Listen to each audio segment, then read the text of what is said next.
All right, so today we're going deep on something I found really interesting. Oh, yeah. Yeah, it's this idea that listening can actually bring us freedom. Mhm. We're looking at an excerpt from J. Krishnamurti's The Book of Life for this one. Oh, cool. It's kind of a daily meditation on this whole concept, and honestly, it really got me thinking. Yeah, I can see why. I mean, it sounds kind of simple on the surface, right? Ray. But it gets pretty deep. Yeah, definitely. There's a lot to unpack there. Exactly. It's not just about, like learning some special technique for how to listen better. Right. Krishnamurti is really going deeper. Like, he's questioning how our own minds can actually get in the way of really hearing and understanding something. Yeah. And he starts off with this question that really caught my eye. Do we really listen when we're trying to listen?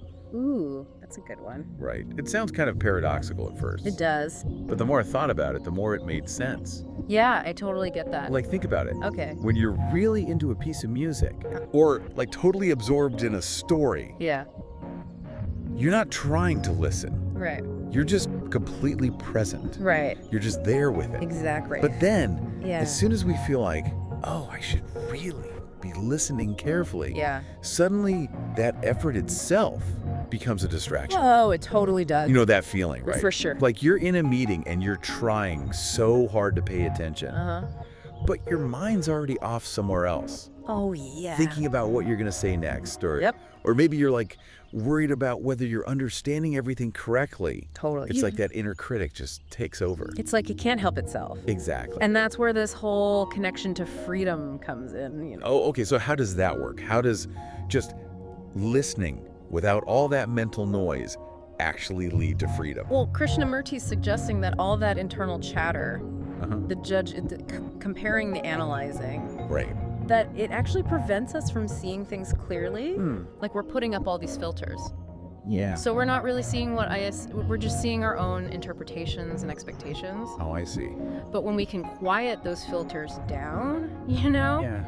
then we can actually become receptive to what's really there Okay. without imposing all our stuff onto it. So it's about acceptance. Yeah, it's in that space of just allowing things to be as they are that we can find some peace Right. and a sense of freedom from all that inner turmoil.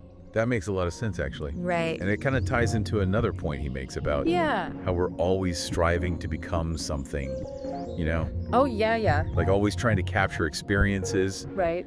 It seems like that constant pursuit could also be a big barrier to listening. Absolutely. When our minds are so fixated on achieving or acquiring or becoming, we're not really present in the moment. We're so busy chasing after something Yeah. that we completely miss the richness of what's right in front of us. Oh, that's so true. And all that mental busyness makes it almost impossible to really be still and receptive. Right, which is what you need for true listening. Exactly. And then he says this thing about be simple, Yeah.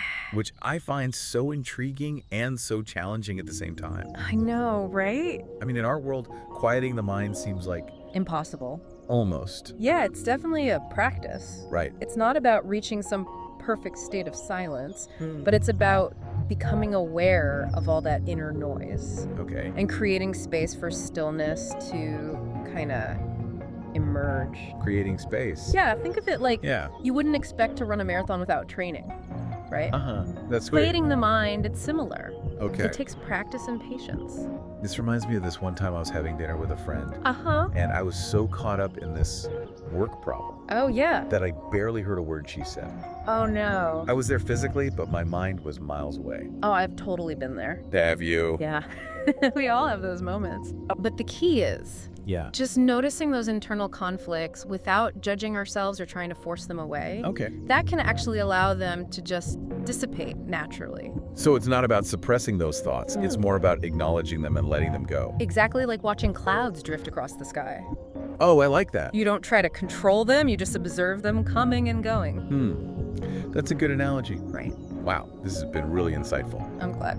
So to recap, it seems like the main message here is that true listening, the kind that's free from judgment and effort, that can actually bring us a sense of inner peace and freedom. Yeah. It's about quieting the mind, being present, and allowing things to be as they are. Precisely. Yeah. And as we wrap up, I'd like to leave you with this thought. Okay. Pay attention to those moments when your mind is truly quiet, whether it's during a walk in nature or just a pause in your day. Okay. What do you notice? How does it feel different? You might be surprised by what you discover. Yeah, I think I will. I think so too. All right, that's all the time we have for today's deep dive. It was a good one. Until next time.